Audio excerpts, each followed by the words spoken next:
رمضان راهو جاي ولازم لنا حاجه حلوه في الطابله. انا كنت درت هنايا لحم حلو ورميت فيه تشبح الصفراء فريمون، زادت له بنه على بنه لهداك الطاجين. الوصفه هذه كان عطاها لي الشيف قسنطيني، نقولو يعطيه الصحه لا خاطر جات معسله ومعلكه كيما يلزم. في ان ريسيبيون نحطو 3 كيلات نتاع لوز مرحي رقيق، استعملت هنا كيله تاع 120 غرام، زدت لها قرصه ملح، زيدو كيلة سكر كريستاليزي ماشي سكر غلاس، نحطوه في ان روبو ونرحيوه حتى يولي لنا رقيق اون بودر.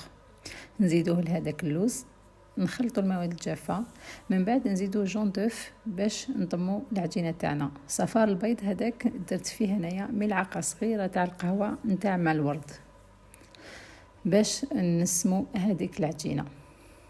نضموها نديرو حربوش، اذا شفناه ما تشققش معناتها العجينه تاعنا راهي واجده. نديرو بلي زامبورت بياس ولا بيدنا باش نشكلو الحبات تاع الشبح الصفراء، نحطوهم في ان بلاطو ونغطيوه ونخلوه يبات ليله كامله. غدوه من داك نجيبو البلون دوف تاعنا نكسروه بين فورشيت ونغطسو هادوك الحبات تاع الشبح الصفراء وحده بوحده ونحطوهم في الطبسي يقطروا. اذا شفنا حبيبات الشبح الصفراء داروا لي بول لازم نمسحوهم بيدينا، ما نخلوهمش باش تجينا الحبه تاعنا ليس. نقليوهم في مقله فيها زيت على نار قليله، غير يدو كولور جون نحيوهم، خلوهم يبردوا، نزيدو نغطسوهم مره تانية في البلون دوف ونزيدو نقليوهم على نار قليله نفس الشيء، غير يدو ان كولور دوغي نحيوهم. اذا كان البلون دوف زاد جمعنا من الفوق لازم نمسحوهم بيدينا.